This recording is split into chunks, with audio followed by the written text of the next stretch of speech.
감사합니다. 지금은 고인이 됐지만 제가 잘 아는 선배 목사님에게 두 아들이 있습니다. 큰아들은 상당히 순종적이고 열심히 공부하고 좋은 대학에 진학을 했습니다. 둘째 아들은 고1 때 패싸움을 하다가 등에 칼을 맞아서 36바늘이나 꼬맨 문제아였습니다. 목사님은 열심히 개척을 해서 교회를 잘 이끌어 오시다가 한 15년 지난 다음에 그만 암으로 세상을 떠났습니다. 교회에서는 사모님에게 예우를 잘 해드렸는데 목사님 돌아가신 지 한 10수년 지난 다음에 사모님을 만나게 되었습니다. 큰아들은 좋은 대학을 나와서 직장을 좋게 구했고 그리고 어머니 모시고 산다고 했습니다. 근데 자세히 알아보니까 사실은 어머니 재산을 자기가 갖고 어머니는 자기 집 근처 임대주택에 사시게 하시면서 잘 돌아보지 않았습니다. 둘째 아들은 카센터를 운영하면서 유산도 별로 못 받았지만 어머니가 방치된 것을 견디지 못해서 자기가 어머니 모시고 살게 되었다고 하는 것입니다. 그때 속으로 생각하기를 돌아가신 아버지는 큰아들에게 어머니를 맡겼지만 진짜 효도는 문제아라고 생각했던 둘째 아들이 감당하는구나 생각을 했습니다. 오늘 우리가 읽은 본문의 말씀은 이와 유사한 느낌을 주는 본문입니다. 예수님의 공생의 마지막 한 주간, 특히 고난의 한 주간 화요일날 있었던 사건이 오늘 본문의 내용입니다. 성전 청결을 했던 예수님께서 성전에서 가르치시자 대제사장들을 비롯한 제사장들이 몰려 나와서 누구의 권세로 이런 일을 행하느냐 예수님을 향해서 시비하기 시작을 했습니다. 그때 예수님께서 두 아들 비유를 말씀하시면서 그 당시 종교 지도자들의 외식 그리고 믿음 없이 행하는 것을 신랄하게 비판했다고 하는 것입니다. 예수님께서 말씀하신 두 아들의 비유는 아주 간단합니다. 어떤 사람에게 두 아들이 있었는데 포도원에 가서 일하자 그랬을 때 큰아들은 예 가겠나이다 하고 가지 않았고 둘째 아들은 실소이다 하고 나중에 뉘우치고 그리고 포도원에 갔다고 하는 말씀입니다. 그러면서 말하기를 그렇다면 이 두 아들 중에 누가 아버지의 뜻대로 행한 것이냐 이렇게 예수님이 질문했습니다. 여기에서 아버지는 하나님을 말하는 것이고 포도원은 교회와 세상을 말하는 것입니다.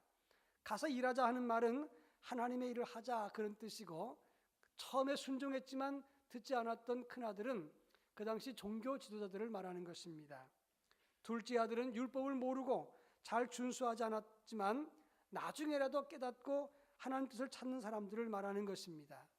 31절에 보면 세리와 창녀들이 너희들보다 먼저 하나님 나라에 들어가리라 이 말은 그들이 하나님 나라의 주인이 된다는 뜻보다는 형식만 강조했던 당시 종교 지도자들을 거침없이 비판한 내용이라고 말할 수가 있는 것입니다.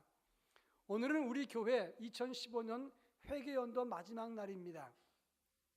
항상 11월 말로 회개연도를 끝나는데 한 해를 마감하면서 한 해를 결산하는 우리들은 회개만 결산할 것이 아니라 우리 믿음이 어떠한가를 한번 살펴야 된다고 하는 것입니다. 그런 의미에서 이 본문을 통해서 우리 믿음이 어떠한가를 한번 살펴보는 귀한 기회가 되기를 바랍니다. 제일 먼저 이 두 아들 비유를 통해서 우리가 살펴볼 수 있는 여러 가지 교훈 중에 첫 번째는 28절부터 30절까지입니다. 28절 제가 읽고 29절 여러분 읽고 나머지 함께 읽겠습니다. 그러나 너희 생각에는 어떠하냐? 어떤 사람에게 두 아들이 있는데 맏아들에게 가서 이르되 예 오늘 포도원에 가서 일하라 하니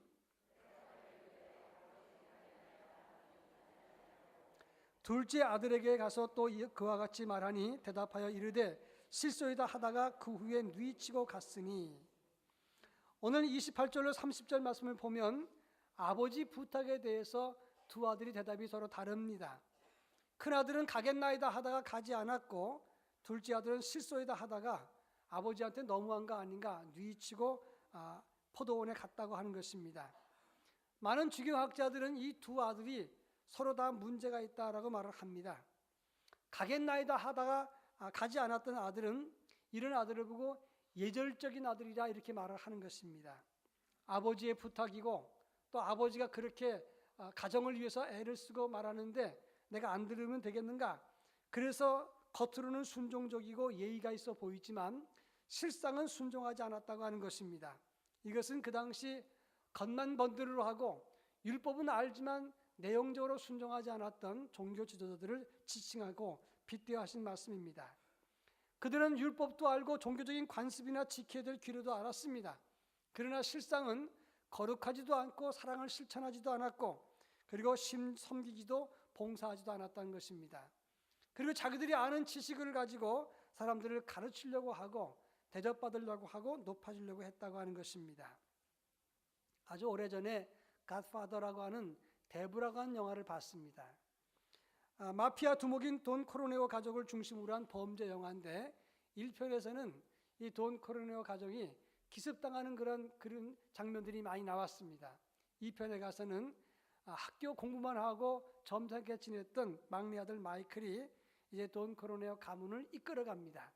그러면서 아버지 원수를 갚기 위해서 원수들을 하나씩 둘씩 처단하는 장면이 나오는데, 그 디데이가 언제냐면 자기 가족이 성당에서 유아 세례 받는 날입니다.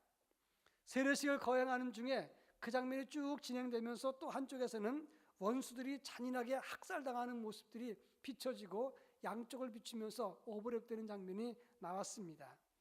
감독이 상당히 잘 만들었다고 생각을 했는데, 저는 그 장면을 보면서 저들이 진짜 믿음이 있는 사람일까 생각을 했습니다. 유아 세례 받는 것은 좋은 것인 줄 알고 종교 예식은 있는데, 실상은 그날 그 디데이 날 다른 여러 사람들을 잔인하게 학살하고 수없는 사람을 죽였다고 하는 것입니다. 그것이 정말 하나님이 기뻐하는 믿음의 사람일까, 그런 생각을 해봤습니다. 오늘날 많은 사람들이 겉모습은, 시작은 주여 가겠나이다 하는 그 둘째 아들, 첫 번째 아들처럼 껍데기만 순종하는 경우가 얼마나 많으냐 하는 것입니다. 겉으로는 순종하지만 실상은 하나님의 뜻과는 상관없이 사는 경우가 너무나 많다고 하는 것입니다. 우리도 마찬가지입니다. 연초에 이렇게 하겠습니다, 주님 이렇게 목회하겠습니다, 그렇게 말을 했지만 세월이 지나가면서 용두사미가 돼서 기도도 영성도 하나님 보실 때 아니오시다, 이런 모습이 너무 많다고 하는 것입니다. 그런가 하면 둘째 아들은 어떻습니까? 처음엔 실소이다 그렇게 이야기했다가 나중에 뉘치고 아버지 명령에 순종했다고 하는 것입니다. 그럼 다양한 거 아니냐 이렇게 말할지 모르겠지만, 뉘치고라고 하는 단어를 잘 연구해 보면 뭔가 흡족하지 않습니다. 이 뉘쳤다는 말은 돌이키고 회개했다, 변화되었다, 그런 뜻이 아닙니다. 뉘치고라는 말의 원어를 보면 메타멜로마이라고 하는 단어를 쓰는데, 이 말은 메타노메오라고 하는 말이 회개하다, 변화됐다는 뜻인데, 그것보다는 훨씬 더 등급이 낮은 단어입니다. 다시 말해서 유감으로 생각했다, 그런 정도인데, 아버지의 말에 냉정하게 실소이다 이렇게 말한 것이 미안해서 아버지 마음에 들어야 되겠다, 아버지 말을 들어야 되겠다, 이 생각을 하고 뉘쳤다는 말입니다. 완전히 돌아선 것도 아니고 자발적인 것이 아니라 그냥 미안해서 그래서 돌아갔다, 그런 뜻입니다. 이런 모습을 보면 이 두 아들의 모습이 다 하나님 마음에 드는 아들이 아니라고 하는 것입니다. 저는 이 말씀을 주회를 하면서 묵상을 깊이 해봤습니다. 근데 어느 날 우연하게 책을 봤는데 거기에 그런 글이 있었습니다. 세 번째 아들이 있었으면 좋았겠다, 이런 말이었어요. 셋째 아들이 누굴까 생각해 보니까 아버지의 명령에 흔쾌히 대답을 하고 그 말에 순종해서 포도밭에 가서 열심히 일하는 셋째 아들, 그런 아들이 필요하다 생각을 했습니다. 그런데 왜 셋째 아들은 쓰지 않았을까? 묵상하던 끝에 제가 얻은 결론이 복음적인 결론이 내려졌습니다. 한마디로 말하면 성경 어디에도 셋째 아들은 없습니다. 다시 말해서 성경에서 완벽한 아들은 없다고 성경은 말하고 있는 것입니다. 우리가 다 허물이 많고 부족하고 다 자발적이지 않은 아들이다, 그런 말입니다. 자식을 키워본 부모에게 한번 묻겠습니다. 여러분의 마음에 100% 드는 아들이 있습니까? 처음에 말 잘 못하고 애교 부릴 때, 그럴 땐 아이가 내 마음에 쏙 들지 모르겠지만 아이들이 점점 자라서 부모의 마음에 쏙 드는 100% 드는 자식은 없습니다. 다시 말해서 마찬가지로 우리가 하나님 앞에 제3의 아들이 되는 사람은 없다, 이 말씀입니다. 좋은 자식이라서 부모 마음이 행복한 것이 아니라 부모가 자식을 사랑하기 때문에 행복하다, 이 말씀입니다. 옆에 사람에게 한번 이렇게 인사해 봅니다. 세 번째 아들은 없습니다. 다시 한번 인사합니다. 세 번째 아들은 없습니다. 그렇습니다. 첫째 아들, 둘째 아들은 있지만 세 번째 아들 완벽한 아들은 없습니다. 다시 말해서 오늘 우리들도 완벽한 인생은 없다 이 말씀입니다. 지난 한 주간 동안 김영삼 대통령이 서거에서 방송에 그의 치적에 대해서 많이 나왔습니다. 그동안 아무 말도 안 하다가 돌아가시게 되니까 치적이 얼마나 많다 이렇게 이야기하는 것을 보고 공과를 살펴봤습니다. 민주화 투사로 대통령이 된 다음에 금융실명제를 하고 하나회를 척결했던 용감한 대통령이었다. 정치인이 재산을 남기는 것은 수치스러운 일이다. 그리고 사후에 모든 재산을 다 사회에 환원한다. 멋진 일입니다. 3당 합당 후에 법을 바꾸고 성공한 쿠데타도 처벌할 수 있다. 그래서 전두환 노태우 대통령을 감옥에 보냈다. 참 잘한 일입니다. 그런데 역시 실수도 있었습니다. 그 아들 현철은 소통령이라고 해서 많이 이권에 개입했다가 감옥에 갔고 IMF 국가관리가 IMF 관리에 들어가게 해서 경제가 거덜나는 그런 큰 실책을 했습니다. 그때 경제난 때문에 자살해 죽은 사람이 2,200명입니다. 민주화 운동 때문에 죽은 사람 그 사람보다 10배가 더 많습니다. 뭘 말하는 것인가? 업적이 큰 사람도 완벽한 사람은 없다고 하는 말입니다. 누구나 다 이 땅의 모든 사람들은 제3의 아들은 없습니다. 큰 아들이든지 작은 아들이든지 둘 중에 하나라 이 말씀입니다. 로마서 3장 10절에 보면 의인은 없나니 하나도 없도다. 하나님을 찾는 자도 없고 다 치우쳐 함께 무익한 자가 되고 선을 행하는 자는 없나니 하나도 없도다 그랬습니다. 디모데후서 3장 5절에 보면 경건의 모양은 있으나 경건의 능력은 부인하는 자니 너는 이 같은 자들에게서 돌아서라 말씀을 했습니다. 우리 중에 그 누구도 제3의 아들은 없습니다. 그런 의미에서 나는 완벽하다, 나는 다 이루었다 할 사람이 없는 것이고 내가 완벽하니 나를 따르라 이렇게 말할 수 있는 사람도 없다고 하는 것입니다. 이혜인 수녀가 쓴 글 중에 사랑과 자비란 글에 이런 내용이 나옵니다.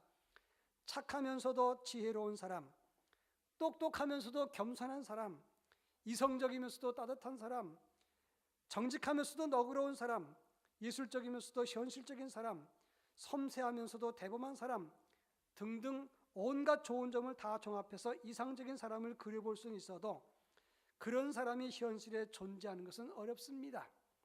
이 사실을 좀 더 빨리 받아들일수록 행복도 그만큼 가까이 있는 것이 아닐까 이런 글이 있습니다. 그렇습니다. 우린 누구나 다 아무리 믿음 좋은 사람이라도 셋째 아들은 아닙니다. 착하면서도 지혜롭고 똑똑하면서도 겸손하고 이성적이면서 따뜻하고 정직하면서 너그럽고 예술적이면서 현실적이고 섬세하면서 대범한 사람, 이런 사람은 존재하지 않습니다. 우리는 하나님의 아들이긴 해도 모두가 다 하나님의 마음을 서운케 하는 아들이지 하나님의 셋째 아들은 아닌 것입니다. 우리가 존귀한 까닭은 우리가 하나님께 충성스럽고 신실한 셋째 아들이기 때문에 우리가 하나님의 사랑을 받은 것이 아니라 하나님의 자녀이기 때문에 하나님의 사랑이시기 때문에 우리는 그 사랑을 받은 것이고 예수 피로 우리를 구원하셨기에 우리는 존귀한 사람이라 그런 말씀입니다. 그런 의미에서 우리는 늘 항상 가슴을 치면서 하나님 죄송합니다, 이 사실을 알면서 사는 삶을 살아야 된다 하는 것입니다. 이런 삶이 우리의 고백될 수 있기를 바랍니다. 그런가 하면 두 번째 이 본문을 통해서 우리에게 주신 교훈은 30절입니다. 30절 말씀을 다 같이 읽겠습니다. 둘째 아들에게 가서 또 그와 같이 말하니 대답하여 이르되 실소이다 하다가 그 후에 뉘치고 갔으니. 앞서서 말했지만 둘째 아들은 아버지의 말에 실소이다 거절을 했다가 그 다음에 순종을 했습니다. 그런데 그가 돌아간 것, 뉘치고 돌아갔다고 했는데 그것은 회개와 함께 진정한 변화 때문에 돌아간 게 아니라 유감으로 메타멜로마이, 미안해서 돌아갔다 그런 말입니다. 근데 중요한 것은 미안해서 돌아갔을지라도 뉘치고 돌아가서 아버지 일에 동참하면 그것은 복된 것이다 그런 말입니다. 이 말은 완전한 회개가 아니라 미안해서라도 좋고 이래서는 안 되지 그런 마음 때문에 늦게라도 좋은데 어떤 모습이든지 하나님의 일에 동참하게 되면 그 사실이 하나님을 기쁘시게 한다 그런 말씀인 것입니다. 그런 의미에서 지금 잘못됐더라도 기다려줘야 되는 것이고 지금 완전히 결정해서는 안 된다 그런 말인 거예요. 요한복음 21장에 보면 예수님께서 실패한 베드로에게 3번이나 묻습니다. 내가 나를 사랑하느냐. 3번이나 물을 때 예수님은 처음 번, 두 번째는 아가파오라고 하는 말로 질문합니다. 네가 아가페적인 사랑, 완전한 헌신으로 나를 사랑하겠느냐 물어봅니다. 그럴 때 베드로는 계속해서 아가파오로 대답하지 않고 필로라고 하는 말로 대답을 합니다. 이 말은 아가페적 사랑은 못합니다.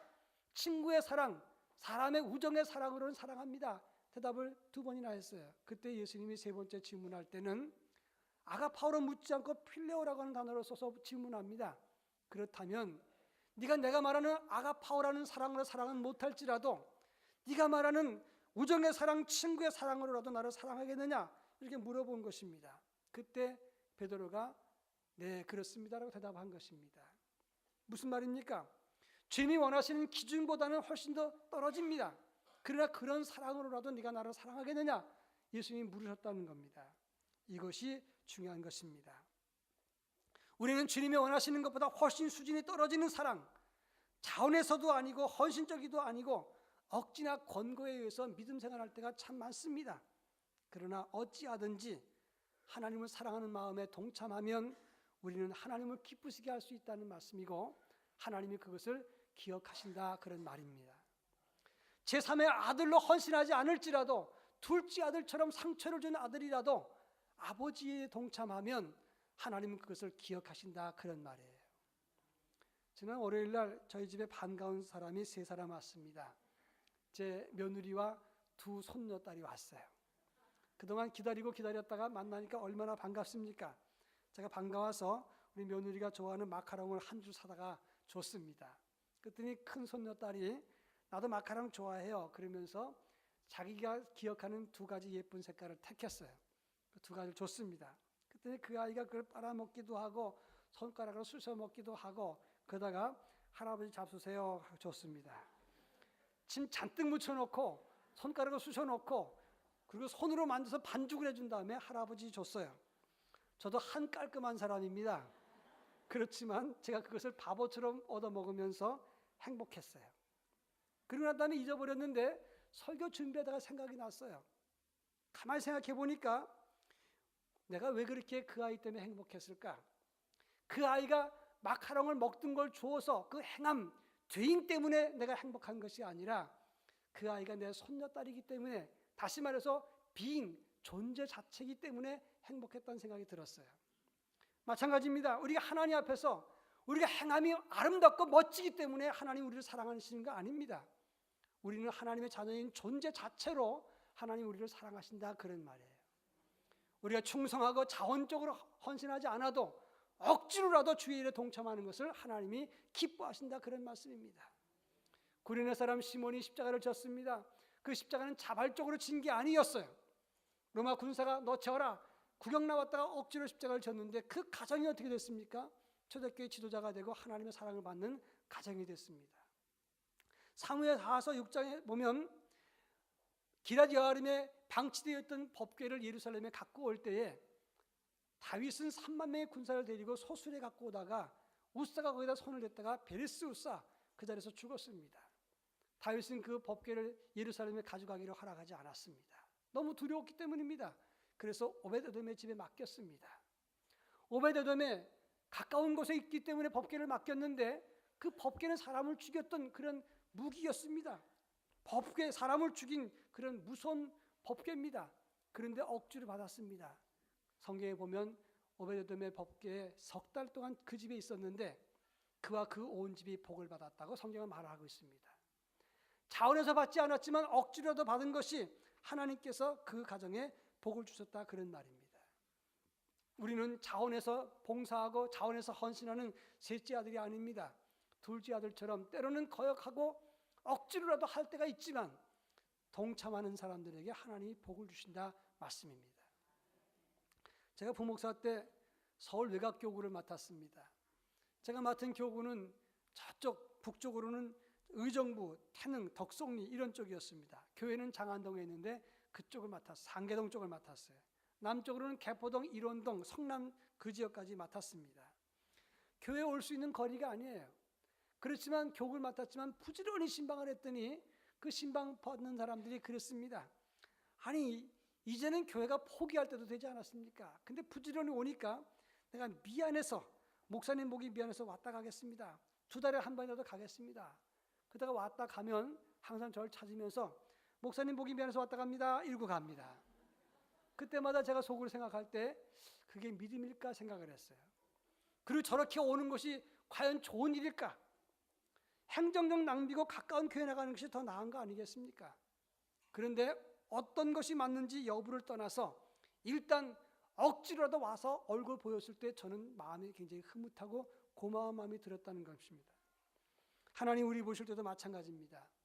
깨끗하고 깔끔하게 제3의 아들처럼 응답하고 순종하고 동참하면 얼마나 좋습니까? 그러나 우리 안에 제3의 아들은 없습니다.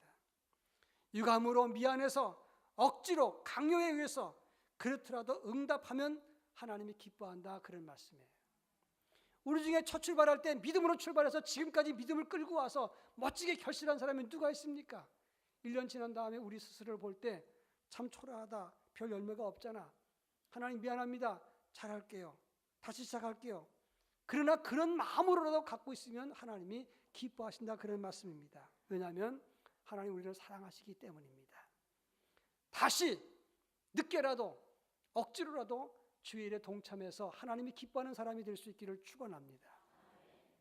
마지막 세 번째 가장 중요한 질문이 31절에 기록되어 있습니다. 31절 다 같이 읽어보겠습니다. 그 둘 중에 누가 아비의 뜻대로 하였느냐? 이르되 둘째 아들이니이다.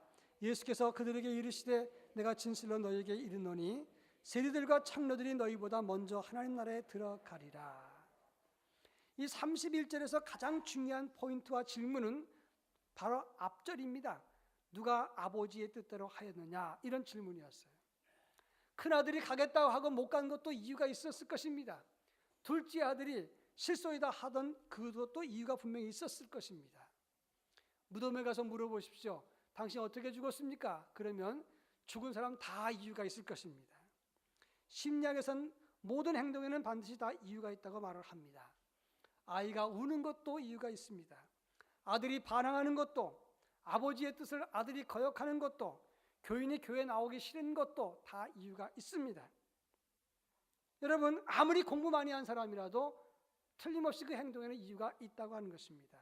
그러나 중요한 것은 우리는 다 이유가 있어 행동합니다마는 그것이 과연 하나님의 뜻에 맞는 것이냐, 아버지의 뜻대로 했느냐, 이것을 질문하고 물어야만 성도라고 말할 수 있다는 것입니다.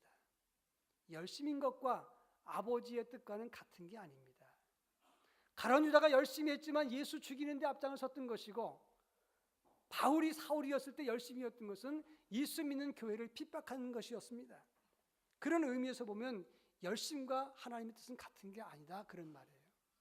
가만히 보면 교회를 시험에 빠지게 하거나 총애를 어지럽게 하는 예수 믿는 사람들도 가만히 보면 열심은 있습니다.